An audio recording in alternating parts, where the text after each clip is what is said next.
ओम शांति। ओम शांति। तो आज हमारी बर्थडे का दिन है 18वां। तो 108 में से आज 18वां दिन है और 70वीं मुरली है जिसको आज हम लेने वाले हैं। मुरली की डेट है 5 अप्रैल 1981 और मुरली का टाइटल है समर्थ कर्मों का आधार धर्म। समर्थ कर्मों का आधार धर्म। समर्थ किसको बोला जाता है? एक होता है व्यर्थ और एक होता है समर्थ। व्यर्थ का मतलब क्या होता है? जिससे किसी का भी कोई फायदा नहीं हो रहा, जा रहा है, समय भी जा रहा है, धन भी जा रहा है, संकल्प भी जा रहे हैं। समर्थ का मतलब क्या होता है? जिससे हर एक चीज़ का फायदा हो रहा है। सोचने वाले का भी फायदा, जिसके लिए सोचा जा रहा है उसका भी फायदा, करने वाले का फायदा, जिसके लिए किया जा रहा है, जो किया जा रहा है उसका फायदा। तो समर्थ कर्मों का आधार है धर्म। तो एक बारी जो दो ज्योतिषी थे जो सबका भविष्य बताते थे, एक दिन दोनों ज्योतिषी इकट्ठे बैठे थे और दोनों ने आपस में बात की कि हम सभी का तो भविष्य बताते ही हैं, पर हमने कभी अपना भविष्य तो देखा ही नहीं, तो क्यों ना हम एक दूसरे का भी भविष्य देखें। तो जब वो भविष्य देखते हैं तो उनको मालूम पड़ता है कि एक ज्योतिषी है वो अगले जन्म में जाकर के हाथी बनने वाला है। दूसरा ज्योतिषी है उसने देखा अगले जन्म में जाकर के वो मच्छर बनने वाला है। उनको देख करके पहले तो बहुत दुख होता है कि ये क्या, कि हम अगले जन्म में ऐसा हाथी और ऐसा मतलब एकदम तुच्छ प्राणी जो शुद्र प्राणी है, नालों के अंदर रहने वाला मच्छर है, तो वो मैं बनने वाला हूँ। दूसरों ने सोचा, पर अब उन्होंने देख तो लिया ही कि हम अगले जन्म में क्या बनने वाले हैं, तो उसके लिए उन्होंने प्लानिंग करी। उन्होंने प्लान ये किया कि अगले जन्म में भाई तुम तो होगे हाथी और मैं होऊंगा मच्छर। तो कहते हाथी बन करके तो मैं तो खुश हूँ। हाथी वाला कहता मेरे को कोई प्रॉब्लम नहीं है, लेकिन मच्छर वाले ने कहा कि तुम ऐसा करना कि तुम जिस नाले या जहाँ पर भी मैं रह रहा हूँगा तो वहाँ पर तुम आ जाना, और जब भी तुम मुझे पहचान लो कि मैं वही हूँ, मैं तुम्हें पहचान लूँ कि तुम वही हो, तो आकर के बस अपना भारी भारी पैर मेरे ऊपर रख देना और मेरे को मार देना, क्योंकि मेरे को मच्छर की इस योनि से मुक्ति मिल जाएगी अगले जन्म में जाकर के, फिर मैं इंसान बन जाऊँगा या अच्छी योनि में चला जाऊँगा। तो दोनों के अंदर डिसाइड हो जाता है अगले जन्म में भी जाकर के क्या करना है। तो ये शरीर छूटता है, अगले जन्म में जाते हैं और दृष्टांत के अंदर बताते हैं कि वो अब हाथी बन चुका है और वो गंदे नाले में रहने वाला मच्छर बन चुका है। हाथी वाले को ये बात, जो हाथी बना है उसके अंदर ये बात स्मरण में है कि मुझे उस मच्छर को ढूंढना है, मुझे अपने उस दोस्त को ढूंढना है और उसको मुक्ति दिलानी है। उसको सब कुछ भूल गया पिछले जन्म का, पर उसको ये एक बात याद रही है। अब वो हाथी जगह जगह जाता है, सब जगह जाता है, जंगल में, बस्ती में, पर उसको वो मच्छर कहीं नहीं दिखता है। एक बारी वो कहीं से गुजर रहा होता है, वहाँ पर गंदा नाला होता है जहाँ से उस गंदे नाले से मच्छरों का झुंड निकल करके जा रहा होता है। उस झुंड के अंदर वो अपने उस पुराने साथी को पहचान लेता है कि ये रहा मेरा साथी, और उस साथी के पास जाता है। मच्छर कहता है कि अरे भाई मेरे पास क्यों आ रहे हो, मारेगा क्या तू मुझे? हाथी को बोलता है कि मारेगा क्या तू मुझे? तो वो हाथी बोलता है कि तुमने तो कहा था कि तुम्हें मारना है मुझे। वो कहते मैंने कब कहा था? वो कहते पूर्व जन्म के अंदर हमने डिसाइड किया था कि मच्छर की योनि शुद्र योनि है, नीच योनि है, गंदी योनि है, नाले के अंदर रहने वाली है, तो उससे तुमको मुक्ति चाहिए थी और तुमने कहा था कि तुम अपना पाँव रखना। तो मैं तो अपना वो काम पूरा करने के लिए आया हूँ, वायदा पूरा करने के लिए आया हूँ, धर्म निभाने के लिए आया हूँ। तो मच्छर कहता है कि हाँ मैंने किया था, मैंने कहा था और तुमसे वचन लिया था कि तुम मेरा ये वायदा ज़रूर निभाना, लेकिन देखो मेरी पत्नी है, मेरे छोटे छोटे बच्चे हैं, ये नाली इतना स्वर्ग से भी सुंदर मेरा परिवार है, ये जो सुख स्वर्ग में नहीं मिलेंगे वो सारे सुख मेरे को इस नाली में, इस गटर में मिल रहे हैं। तुम क्या जानो कि असली सुख क्या होता है? असली सुख यहाँ है, सारा खाने पीने का सामान मुझे यही उपलब्ध है, मेरा सारा खानदान यहाँ रहता है, तो मेरे को नहीं चाहिए मुक्ति। तो ये कहने का भाव है कि हम ऐसे वायदे करते और ऐसे भूल जाते हैं, क्योंकि हमने कई सारे वायदे ऐसे भगवान से किए, हमें मुक्ति दिलाना, ये कराना, वो कराना, मैं ऐसी बनूंगी, विश्व कल्याणी बनूंगी, रहम दिल बनूंगी, सब कुछ बनूंगी, नष्टो मोहा बनूंगी, लेकिन फिर भी भले हम गटर में रह रहे हैं, कहने का भाव है चाहे हम टेंशन्स में रह रहे हैं, तनाव में रह रहे हैं, लेकिन आत्मा अपने धर्म को भूल करके अपने उस कर्म के अंदर ही रस ले रही है। मतलब चिंता करने वालों को मजे भी किस में आ रहे होते हैं कभी कभी, जैसे आजकल ये हो रहा है। सुनने में ये बात अटपटी लगेगी पर ये बात सच्ची है। आजकल जो बच्चे पढ़ रहे हैं और उसमें से अगर किसी बच्चे को टेंशन नहीं हो रही है पढ़ाई की, तो वो बच्चा जानबूझ करके टेंशन क्रिएट कर रहे हैं। आजकल ये हो रहा है, क्योंकि बाकी सभी बच्चों को पढ़ाई का टेंशन है, मेरे को नहीं है, तो वो जानबूझ करके बार बार खुद को बोल रहा है बहुत टेंशन है, बहुत टेंशन है। मुझे टेंशन क्यों नहीं हो रही है? क्योंकि टेंशन लेंगे तो लगेगा कि मैंने सच में बहुत पढ़ाई की है या मैं बहुत ऊंची किसी पढ़ाई की परीक्षा दे रहा हूँ। जो बिजनेस करते हैं स्मूथली अपना बिजनेस चल रहा है, परंतु कई हैं जो कंपटीशन के चक्कर में टांग खिंचाई और ये सब कुछ करे और मैं स्मूथली कैसे चल रहा हूँ, तो जानबूझ कर कैसे विघ्नों के अंदर जाते हैं, जानबूझ कर कैसे कुछ काम करते हैं। तो आज की मुरली के अंदर बाबा ने पहली लाइन ब्राह्मणों के लिए बोली है कि आप कौन हो? विश्व कल्याणकारी, विश्व परिवर्तक बच्चे हो। बाबा कैसे बच्चों को देख रहा है? जो विश्व परिवर्तक हैं और विश्व कल्याणकारी हैं। बाबा ने कहा इस कार्य के अंदर सफलता प्राप्त करने में दो बातें याद रखनी है, और वो दो बातें, एक है धर्म और दूसरा है कर्म। धर्म का मतलब होता है धारणा, धर्म का मतलब होता है संस्कार, धर्म का मतलब होती है आदतें, धर्म का मतलब होता है स्वभाव, धर्म का मतलब होता है मैं कौन हूँ। ये धर्म, जैसे उसका धर्म बन गया था, उसको याद रह गया कि मैं तो मच्छर हूँ।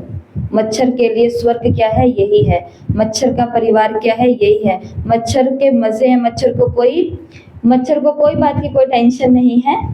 बढ़िया खून सब लोगों का मिल जाता है, जहाँ चाहे वहाँ पर उसको, तो वो मच्छर ऐसे ही बोलता है उसको कि भाई तुम्हें तो भोजन के लिए बहुत सारी चीज़ों की दिक्कत आ सकती है, परंतु हमारी तो ज़िंदगी बहुत ही अच्छी चल रही है, हमें तो कोई दिक्कत नहीं किसी चीज़ की, कोई हमारे को बीमारी नहीं लगती है, बल्कि हमसे लोगों को डर है।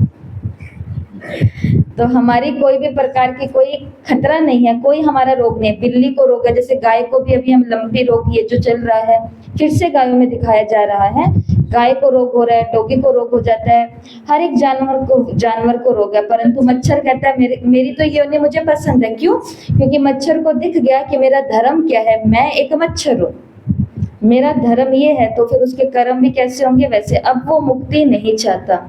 इसी प्रकार से जो हम सभी के जीवन का एक बहुत बड़ा पक्ष है कि भाई मेरे ये जो जितने भी प्रकार की बातें हैं, जीवन के कष्ट हैं या भविष्य की चिंताएं हैं या दुख तकलीफें हैं, जो भी अब ब्राह्मण बनने के बाद भी, उन सभी का आधार किस पर है? उन सभी का आधार है कि मैं हूँ कौन। मुरली के अंदर बाबा ने कहा कि सबसे पहली बात अब ये जानो कि मैं कौन हूँ। तो मुरली के अंदर बाबा ने बताया मैं कौन हूँ? मैं श्रेष्ठ आत्मा हूँ। तो अगर मैंने माना कि मैं श्रेष्ठ आत्मा हूँ, तो मेरे टोटल पूरे दिन के कर्म भी कैसे होने चाहिए? क्योंकि मुरली में बाबा ने फिर आगे 3 शब्द बोले हैं, एक है जानना, दूसरा है मानना और तीसरा है स्वरूप बनना, मतलब चलना। तो हमने मान लिया मैं श्रेष्ठ आत्मा हूँ, जान लिया ना इस बात को, मैं श्रेष्ठ आत्मा। क्यों? क्योंकि मैं संगम युग पर हूँ, भगवान की चुनी हुई आत्मा हूँ, बाबा मुझे पढ़ा रहे हैं, बाबा ने मुझे इतना सुंदर स्थान दिया है, बाबा ने मेरे लिए सब प्रबंध रचे हैं, तो मैं कितनी श्रेष्ठ आत्मा हूँ। इस बात को जान भी लिया, इस बात को मान भी लिया ना कि मैं श्रेष्ठ आत्मा हूँ या नहीं हूँ। लेकिन अब तीसरा काम बाबा ने कहा जो करना है वो है श्रेष्ठ जानते हुए, श्रेष्ठ मानते हुए अब चलना भी कैसे है। लेकिन चलने में क्या हो जाती है? गड़बड़ी हो जाती है ना। बोल ऐसे शब्द देते हैं जो श्रेष्ठ आत्मा के नहीं है, देख ऐसे चीजें लेते हैं जो श्रेष्ठ आत्मा के नहीं है, कर ऐसी चीजें लेते हैं जो श्रेष्ठ आत्मा के नहीं हैं। तो सुनते हैं मुरली के अंदर बाबा ने क्या बोला, मुझे क्या करना है? तो धर्म अर्थात मैं क्या हूँ, तो धर्म के आधार से मुझे करना क्या है ये बुद्धि को स्पष्ट हो जाएगा, मतलब कर्म स्पष्ट हो जाएगा। तो मैं श्रेष्ठ आत्मा हूँ। अगर कर्म में श्रेष्ठ के बजाय साधारण कर्म हो जाता है तो उसका आधार है कि धारणा की कमी। मैं श्रेष्ठ आत्मा हूँ, श्रेष्ठ गुणों का स्वरूप हूँ, तो फाउंडेशन क्या हुआ? धर्म। और इसी धर्म के कारण फिर धर्मात्मा शब्द आता है। तो पहला पाठ कौन सा? पहला पाठ मैं कौन, मैं कौन। तो ज्ञान में आए थे तो पहला पाठ था कि मैं आत्मा हूँ, लेकिन अब हमारा पहला पाठ कौन सा है? मैं कैसी आत्मा हूँ? तो मैं श्रेष्ठ आत्मा हूँ। इसी प्रश्न के उत्तर निकालो तो कितनी लिस्ट हो जाएगी। मैं कौन, स्वमान हमने कितने निकाले हैं? शुरू में साकार मुरली से जब शुरुआत हुई थी भट्टियों की अक्टूबर 2024 के अंदर, तो स्वमानों की 108 की पूरी लिस्ट हमने भेजी थी और आपने याद भी किए थे। याद है? याद किए थे। तो बाबा ने कहा अगर मैं कौन इस प्रश्न का उत्तर निकालो तो लिस्ट बहुत बड़ी बन जाएगी। तो मैं कौन? मैं मास्टर सर्वशक्तिमान, मैं मास्टर ज्ञान सूर्य, मैं मास्टर, मैं विश्व कल्याणकारी, मैं आधार मूर्त, मैं उद्धार मूर्त, मैं गॉडली स्टूडेंट, जल्दी बोलो, मैं मास्टर मुरलीधर, मैं देवात्मा, मैं फरिश्ता, मैं परम पवित्र आत्मा हूँ, मैं सुख स्वरूप आत्मा, मैं शांत स्वरूप आत्मा, मैं त्रिमूर्ति, मास्टर त्रिमूर्ति, मैं मास्टर त्रिलोकीनाथ, मैं मास्टर त्रिकालदर्शी हूँ, मैं विघ्न विनाशक हूँ, मैं महावीर हूँ, मैं शिव शक्ति हूँ, मैं पांडव हूँ, मैं हनुमान हूँ, मैं गणेश हूँ, मैं माया जीत हूँ, मैं प्रकृति जीत हूँ, मैं कर्मेंद्रिय जीत हूँ, मैं अष्टभुजाधारी दुर्गा हूँ, मैं संतुष्ट मणि हूँ, मैं पारस, मैं शीतला हूँ, मैं शांत स्वरूप हूँ, मैं त्रिकालदर्शी हूँ, हो गया। मैं समर्थ आत्मा हूँ, मैं संपन्न आत्मा हूँ, मैं 16 कला संपूर्ण आत्मा हूँ, मैं सर्व प्राप्ति संपन्न आत्मा हूँ, निर्भय आत्मा हूँ, निर्माण आत्मा हूँ, निर्विघ्न। तो ऐसे कितने भी स्वानों की अगर हम लिस्ट निकालेंगे तो बाबा ने कहा लिस्ट बहुत बड़ी हो जाएगी। पर आज बाबा ने लिस्ट निकालने का तो नहीं कहा है। आज बाबा ने कहा ये जो भी आपके धर्म है इसको आप जान भी गए, ये याद हमें सारे, इसको आप मान भी गए। अब इनको सिर्फ क्या लाना है? स्वरूप में लाना है। कर्म के आधार पर सबसे ज्यादा से ज्यादा टाइटल्स बाप के हैं और बाप के साथ मददगार आप सब हो। तो जो बाप के टाइटल्स हैं वो सब आपके हैं क्योंकि आप मास्टर हो ना। तो सिर्फ टाइटल लिखने लगो तो भी छोटा सा पुस्तक बन सकता है। फिर भी यही शब्द आएगा तो नशा किस बात का रहता है? मैं कौन। तो रोज नया टाइटल स्मृति में रखो, अर्थात उसी टाइटल के धारणा स्वरूप धर्म आत्मा बन कर्म करो। जैसे आत्मा और परमात्मा के टूटे हुए संबंध को बाप ने जोड़ दिया, जोड़ा। आत्मा अलग थी, परमात्मा अलग था, इस टूटे हुए संबंध को बाप ने जोड़ दिया। बाबा ने कहा ऐसे ही उदाहरण दिया, जैसे बाप ने टूटे हुए आत्मा परमात्मा के संबंध को जोड़ दिया, ऐसे ही आप धर्म और कर्म का संबंध जो टूटा हुआ है उसको जोड़ दो तो धर्मात्मा प्रत्यक्ष हो जाएंगे। कौन धर्म? तो बाबा आज खेल देख रहे थे कि कौन धर्म और कर्म का मेल कर चलते हैं। एक को पकड़ लेते हैं, एक को छोड़ देते हैं। जैसे कि उदाहरण दिया बाबा ने, कर्म योग है तो कर्म और योग का मेल चाहिए। और होता क्या है, या तो कर्म को छोड़ करके खाली योग में लग जाते हैं या योग को छोड़ करके सिर्फ काम के अंदर लगे हुए, कर्म में लगे हुए हैं। तो बाबा ने कहा अगर झूला झूलने बैठे और उसमें दोनों रस्से जरूरी है या एक रस्से काफी है? एक दोनों। अगर एक रस्सी टूट जाए या ऊपर नीचे हो जाए या छोटी बड़ी हो जाए या समान ना हो तो क्या हाल होगा? ऐसे धर्म और कर्म दोनों के मेल से सर्व प्राप्तियों के झूले झूलते रहेंगे। नीचे ऊपर हो जाने से प्राप्ति के झूले से अप्राप्त स्वरूप अनुभव कर लेते हो। चलते चलते चेक करना नहीं आता, इसलिए झूलने के बजाय फिर चिल्लाने लगते हो। तो चलते चलते चेक नहीं करते कि मेरी रस्सी ढीली हुई पड़ी है, मेरी एक रस्सी छोटी बड़ी हुई पड़ी है, मेरी दोनों रस्सियां समान नहीं है। या तो धर्म बहुत ऊंचा है, कर्म बहुत नीचे है, या फिर कर्म ऊंचे कर रहे हैं लेकिन धर्म को कहाँ रख दिया? नीचे। सेवा का काम कर रहे हैं, जैसे मुरली, मान लो कि मुरली स्टडी की सेवा कर रहे हैं लेकिन अंदर में सोच क्या रहे हैं? कोई सुनता तो है नहीं, कोई सुनता तो है नहीं, कोई सुनता तो है नहीं। तो धर्म और कर्म एक हुए? तो सफलता मिलेगी? नहीं मिलेगी। बाबा के घर की कर्मणा सेवा कर रहे हैं, लेकिन सेवा इतनी ऊंची कर रहे हैं कि भगवान के घर में अपना शरीर तन लगा रहे हैं, लेकिन मन के अंदर धारणा कैसे करके रखी है? बहुत छोटी, कि कोई देखेगा तो है नहीं, महिमा की बारी आएगी तब मेरा नंबर तो आएगा नहीं, इसका मेरे को कोई फल तो मिलने वाला नहीं है। तो जब, और आपको साकार मुरली में क्या बताया? इस मुरली में आया, ध्यान से दोनों कान, और अगर 4 कान है 10 कान है तो वो सारे खोल लेना। खोलिए, क्योंकि कान बहुत है, कान बहुत ज्यादा है हम सभी के, कहीं से भी हमें कुछ भी सुनाई दे जाता है, इसलिए उन सभी कानों को खोल करके आज की मुरली के अंदर बाबा ने एक बहुत बड़ा मंत्र दिया है जीवन को सेटल करने का। संस्कार ऐसी चीज है जो ऑटोमेटिक आत्मा को अपने प्रमाण चलाती है। संस्कार समझो एक ऑटोमेटिक चाबी है, ठीक है। अब ये बात बाबा ने मुरली में कही है, अब इसका विस्तार जो हम समझ चुके हैं वो एक बारी और समझेंगे कि संस्कार का मतलब इस ड्रेस से लेना देना इस ड्रेस से नहीं है, संस्कार का लेना देना इस पाठशाला से भी नहीं है, संस्कार का लेना देना मधुबन से भी नहीं है, संस्कार का लेना देना हमारे घर परिवार गृहस्थी और रंगीन कपड़ों से भी नहीं है। संस्कार का लेना देना किससे है? सिर्फ आत्मा के साथ में चिपके हुए संस्कार। अब संस्कार अगर सदा खुश रहने के हैं तो वो रंगीन कपड़े के अंदर हैं तो भी खुश रहेंगे, वाइट कपड़े के अंदर है तो भी खुश रहेंगे।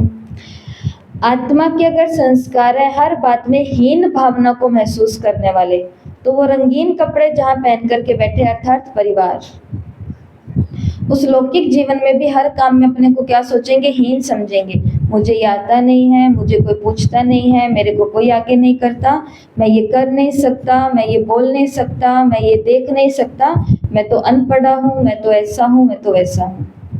अब सेम टू सेम वही बातें कहाँ निकल कर के आएंगी? इस परिवार में निकल कर के आएंगी कि सबको ऊंचा उठाया जा रहा है, कि सब महान हो, लेकिन एक आत्मा जिसका संस्कार कौन सा है? हीन भावना वाला। वो संस्कार इस ऊंची बातों के बीच में भी खुद को क्या महसूस कर रही होगी कि देखो दीदी सबको देख रहे हैं, बस मेरी तरफ ही नहीं देखा। सबको टोली मिली तो वो बड़े वाला मिला गुलाब जामुन, पर मेरी बारी आई तो मेरे को छोटे वाला मिल गया। सबको एप्पल मिला तो बड़े वाला। ये है ब्राह्मणों का। आपको नहीं होगा तो आप इसको नकार रहे हो, पर जिसको हीन भावना का संस्कार है उसको ये बात आती है। ये सबको दृष्टि दी तो 1 मिनट तक दी, पर मेरी बारी आई तो 20 सेकंड के अंदर काम पूरा कर दिया। तो वो, और उस बेचारे के साथ होता भी ऐसे ही है। क्यों होता है? Law of attraction. इसको कभी नहीं भूलना। प्रकृति का एक और नियम है, आकर्षण का नियम, कि अगर आप हीन भावना के संकल्प करते हो तो आपके लिए जो सामने वाला व्यक्ति है, स्थान है, परिस्थितियां हैं, वो ऐसी बन करके आएगी कि सच में लड्डू सबको बड़ा मिलेगा, पर आपकी बारी आते आपके वो बहन जी का हाथ वो छोटे वाले पर ही जाएगा, और वो बात करते करते आपको छोटे वाला ही देगी। क्यों? क्योंकि लॉ ऑफ अट्रैक्शन। आपको सेवा, आप बिल्कुल आज आपको ही वो सेवा के लिए कहने वाले थे। ऐसी सेवा जहाँ पर जो सेवा आपको बहुतों के आगे प्रत्यक्ष करने वाली है, ठीक है। लेकिन आप पूरा दिन बैठ करके सोच रहे हो मेरे को तो कोई पूछता ही नहीं है, मेरे को तो ना ये घर वाले पूछते हैं, मेरे को ना ये सेंटर वाले पूछते हैं, मेरे को तो कोई नहीं पूछता। आपको सेवा मिलने वाली थी, लेकिन मिलते मिलते बहन जी के आगे दूसरी आत्मा आ गई और उन्होंने फटाक से उनको बोल दिया, क्योंकि सीट 2 ही जनों की, सीट 3 ही जनों की थी, सीट 4 ही जनों की थी, सीट 1 ही जने की थी। हम फिर से रह गए। तो इसके अंदर दोष किसका हो गया? इसको बोलते हैं प्रकृति का नियम, आकर्षण का नियम, लॉ ऑफ अट्रैक्शन। इसके लिए इस पॉइंट को बिल्कुल बुद्धि के अंदर सेट रखना। तो काम किस पर करना है? आज की संडे की 2006 की मुरली 31 दिसंबर, बाबा ने कहा विदाई दे दो। किसको? 3 बातें, पुराने संस्कार, पुराने स्वभाव, पुरानी चलन। दोनों मुरलियां मिलनी है एकदम से, तो इसको विदाई देंगे। कारण को विदाई निवारण रखो, समस्या को विदाई समाधान रखो। हाँ, तो अब किस पर मेहनत करनी है? अपने धर्म पर। तो संस्कार का मतलब होता है धर्म, धारणा, स्वभाव। धर्म और संस्कार अलग नहीं है, धर्म और संस्कार एक ही। जैसे मच्छर का धर्म, मच्छर का संस्कार, मच्छर का स्वभाव, मच्छर की आदत, मच्छर का कर्तव्य कहाँ का होकर के रह गया? गंदगी का ही होकर के रह गया ना। तो संस्कार क्या है? ऑटोमेटिक चाबी है जिसके आधार पर चलते रहते हैं। तो कहाँ पर चलते रहते हैं? वो दुनिया के किसी भी कोने में बैठ जाए, बड़े से बड़े सेंटर पर पहुंचे, मधुबन के अंदर जा जा करके संस्कार जिसके ऐसे होते हैं, वो मधुबन के भी अंदर बताओ उनके साथ क्या पेपर आ जाता है। वो थाली लेने के लिए जाते हैं, थालियाँ खत्म हो जाती हैं। भोजन लेने के लिए जाते हैं, भोजन के अंदर जो सबसे डिलीशियस आज भोग बना था, सबसे सुंदर जो सबकी थाली में लग रहा था, वो मेरी बारी आई इतने में खत्म हो गया। अब वहां पर भी जाकर के नहीं छूटा, क्यों? क्योंकि संस्कार वहां पर भी तो चिपक करके जा रहा है आत्मा के साथ। क्योंकि बाबा को वहां बाबा के रूम में भी बैठ करके लेटर लिख करके आंखों से खोल करके बोल रहे हैं मन ही मन में कि बाबा मेरे को तो कोई नहीं पूछता, यहाँ पर भी बाबा मेरे को ऐसा कमरा मिल गया, मेरे को ट्रेन के अंदर ऐसा डब्बा मिल गया। ऐसी छोटी धारणा की बातें खुद से करेंगे और खुद को स्वमान देंगे, मैं श्रेष्ठ आत्मा हूँ, तो दोनों बातें मैच हो पाएंगी। इसलिए बाबा ने उदाहरण दिया कि बाप ने आत्मा और परमात्मा के संबंध को जोड़ दिया, आप भी धर्म और कर्म के संबंध को। अगर सोच रहे हो कि मैं श्रेष्ठ आत्मा हूँ, तो सिर्फ सोचना और करना क्या है? श्रेष्ठ ही करना है। आज का पहला होमवर्क 108 स्वमान की लिस्ट आपको भेजी जाएगी, जो स्वमान आप बोल चुके हो और जो स्वमान पहले भी आपको भेजे जा चुके हैं। 108 स्वमान की लिस्ट आपको भेजी जाएगी। इस लिस्ट में से 21 स्वमान आपको उठाने जो आपको पसंद है, जो आपको अच्छे लग रहे हैं। स्वमान कहाँ लिखने हैं? यहाँ, क्योंकि यही हमारा धर्म है। आ रही है बात समझ में? तो स्वमान अलग नहीं है, स्वमान ही हमारा धर्म। कोई पूछे आपका धर्म क्या है, तो हम हमारा धर्म क्या बताएंगे? मेरा धर्म शांति है, मेरा धर्म पवित्रता है, मेरा धर्म प्रेम है, मेरा धर्म दूरदृष्टा होना है, मेरा धर्म त्रिकालदर्शिता है, ये मेरा। तो जो भी आपको अच्छा लगे, हाँ, तो वो धर्म यहाँ पर लिखना। मतलब उसमें से 108 में से 21 स्वमान आप उठाना, उन स्वमानों के आगे कर्म कैसा होना चाहिए वो लिखना। जैसे मैंने लिख दिया कि मैं श्रेष्ठ आत्मा हूँ, ठीक है, तो अब आगे लिखना, लेकिन वो कर्म किससे जुड़ा होना चाहिए? आज का है सिर्फ भोजन से जुड़ा होना चाहिए। मैं श्रेष्ठ आत्मा हूँ, तो कर्म मैं बाबा की याद में भोजन बना रही हूँ। मैं बाबा की याद में भोजन बना रही हूँ, ये श्रेष्ठ कर्म हो गया। अगला स्वमान बोलो, जैसे कि मैं शक्तिशाली आत्मा हूँ, तो कर्म लिखो भोजन से संबंधित। मैं बाबा इस भोजन को खाने से मुझे शक्ति मिल रही है। स्वमान लिखो जैसे शुभ स्वरूप। मैं स्वमान लिखो जैसे कि मैं पुण्य आत्मा हूँ, पुण्य आत्मा। अब कर्म जोड़ो इसके साथ भोजन से जुड़ा हुआ। सबको बड़े प्यार से खाना खिला रही हूँ। मैं सबको प्रेम से ये भोजन खिलाने की सेवा कर रही हूँ, तो ये मेरा पुण्य बन रहा है। या ब्रह्मा भोजन से जुड़ा हुआ कर्म लिखो यहाँ पे कि मैं सेवा के अंदर पर सभी ब्राह्मणों को ब्रह्मा भोजन खिलाने का, कराने का पुण्य इकट्ठा करने वाली पुण्य आत्मा हूँ। तो जो धर्म लिखेंगे उससे जुड़ा हुआ कर्म लिखना है, लेकिन आज के लिए वो कर्म किससे जुड़ा होना चाहिए? सिर्फ भोजन से। क्यों लिखा है यहाँ पे भोजन ही क्यों लिखा है? क्योंकि आपको जो ये नियम बताए हैं 4 ABCD, याद है नियम? A फॉर अमृत वेला, जिसका बिल्कुल नहीं होता था उसका 1 घंटा रोज आना चाहिए, आ रहा है, परंतु अफसोस की बात है कि उसके अंदर क्लास वालों में से एक का भी नाम नहीं है, लिखना भूल जाते हैं। नहीं, आपका आ रहा है, आप अपने होमवर्क के अंदर ऊपर लिखते हो, ये भी एक बहुत अच्छा तरीका है। मैसेज करने का टाइम नहीं है, मैसेज टाइप नहीं करना था हमारी कई माताओं को, तो उनको अपने होमवर्क के ऊपर बिल्कुल देखती हूँ, होमवर्क के ऊपर साइड में लिख देते हैं अमृत वेला इतने से इतने बजे तक किया। तो पहला हमारा नियम था, इस भट्टी का नियम है 100 दिनों का, वो कौन सा है? A फॉर अमृत वेला, 1 घंटा, या जिनका बहुत अच्छा होता है उनका 2 घंटा तो होना ही चाहिए। B का ब्रह्मचर्य, 100 दिनों के लिए पवित्रता का मन वचन कर्म, किसी भी कर्मेंद्रिय से किसी भी प्रकार का खंडन, ऐसे उल्टे पुल्टे ऐसे मजाक और कुछ भी नहीं। ABC, C के अंदर क्या था? नियंत्रण, कंट्रोल, किसके ऊपर? भोजन के अंदर। उसके अंदर 4 थी बातें ना। सी का मतलब क्या था?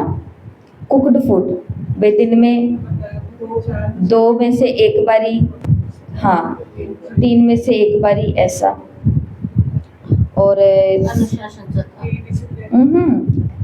फिर उसके बाद में था आर, CR। आर का मतलब था रो फूड, कि या तो पूरा ही दिन मैं कच्चा खाऊं, ऐसी तपस्या। और उसके बाद था F, फ्रूटेरियन, फ्रूट्स पर रहूं। और बीच में एक और था P, प्राणिक हो जिसके अंदर। तो CRPF ये थे भोजन के। और लास्ट में क्या था D के अंदर 3 थे डिसिप्लिन के अंदर। 1 घंटा सैर, घूमना, योगा, प्राणायाम, एक्सरसाइज, प्रकृति जो भी हो। 2 घंटा मैं निरंतर शिव बाबा को याद कर रही हूँ। तो करते हैं स्वमान का अभ्यास।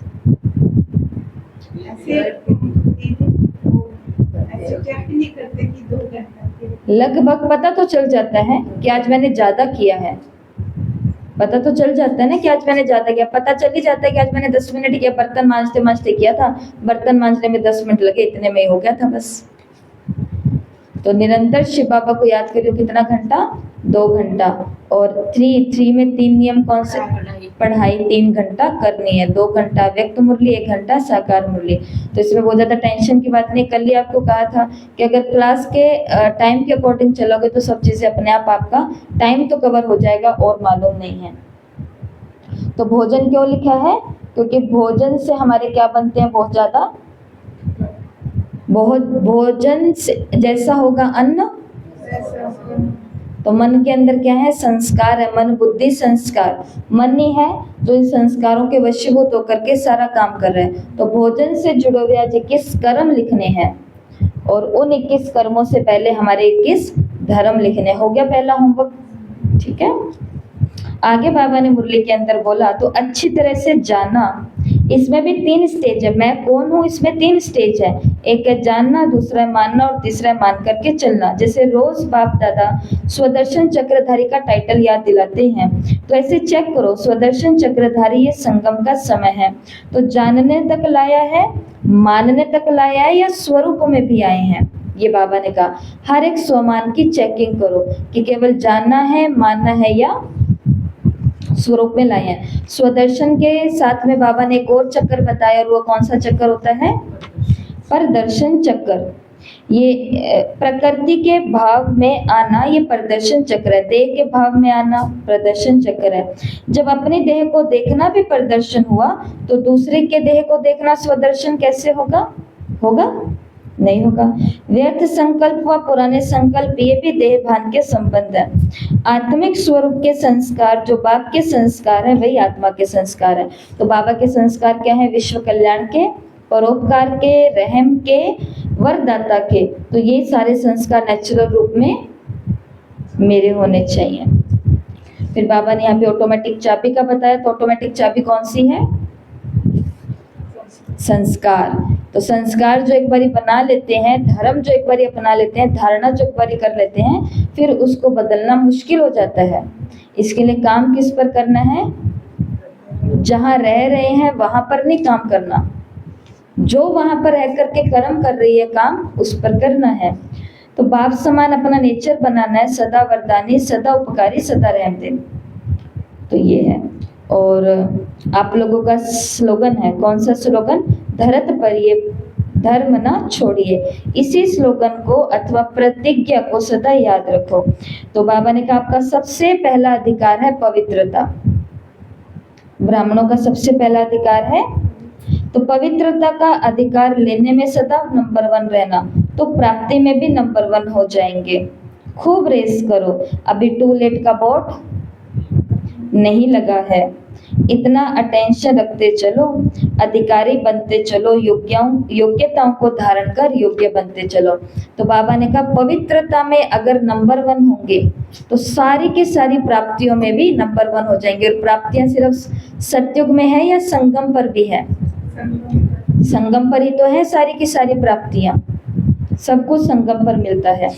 तो इसलिए ये थी मुरली, और मुरली से आज का दूसरा होमवर्क है जो बाबा ने कहा प्योरिटी के बारे में और प्रतिज्ञा के बारे में। धर्त परिये पर धर्म न छोड़िए। तो आज आपके ग्रुप के अंदर प्रतिज्ञा आएगी। कौन सी प्रतिज्ञा, पवित्रता की प्रतिज्ञा, ब्रह्मचर्य की प्रतिज्ञा। तो इस प्रतिज्ञा पत्र के ऊपर आपको हस्ताक्षर करने हैं और ग्रुप के अंदर पोस्ट करना है।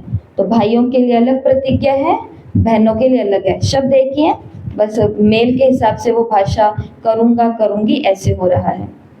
तो प्रतिज्ञा है, 5 वाक्य है इसके अंदर। मैं अवश्य ही ब्रह्मचर्य धारण करूँगी। मैं अवश्य ही ब्रह्मचर्य धारण करूंगी। मैं इसमें सफल होंगी। मैं इसमें सफल होंगी। मैं इंद्रियों की अधीनता मैं इंद्रियों की अधीनता कदापि स्वीकार नहीं करूँगी। कदापि स्वीकार नहीं करूंगी। मैं अपने मन और शरीर पर अधिकार रखूँगी। मैं अपने मन और शरीर पर अधिकार रखूंगी। मैं अपने प्राणों और इंद्रियों को वश में रखने का अभ्यास करूँगी। मैं अपना प्राणों और इंद्रियों को वश में रखने का ये प्रतिज्ञा है। इस प्रतिज्ञा पत्र के ऊपर आपको हस्ताक्षर करके भेजने हैं। जिसको मोबाइल के अंदर एडिट करना आता है, सभी के बच्चों को करना आता है, मदद ले लेना, तो वो करवाओ। और नहीं तो ये प्रतिज्ञा सुंदर सुंदर भाषा में एक अलग से पत्र के रूप में नोट करो। गुचड़ पुचड़ नहीं कर देना कागज के अंदर ही, अलग से जैसे पत्र लिखा जाता है अलग से, तो उसके अंदर लिखो ये प्रतिज्ञा। सेम ऐसे ही स्थान दिनांक, किस स्थान पर बैठ करके मैंने प्रतिज्ञा की है वो लिखो, किस तारीख को मैंने ये प्रतिज्ञा की है वो लिखो, और यहाँ पर क्या होने चाहिए, हस्ताक्षर। ये सभी लोगों के बीच में हस्ताक्षर भेजे जाएंगे, आपकी प्रतिज्ञा भेजी जाएगी। अब इस प्रतिज्ञा के साक्षी केवल बाप दादा या आपके निमित्त टीचर नहीं है, इस प्रतिज्ञा के साक्षी अब आपका पूरा ये परिवार होगा। परिवार भी बढ़ता जा रहा है। इसके लिए आज का ये दूसरा काम है,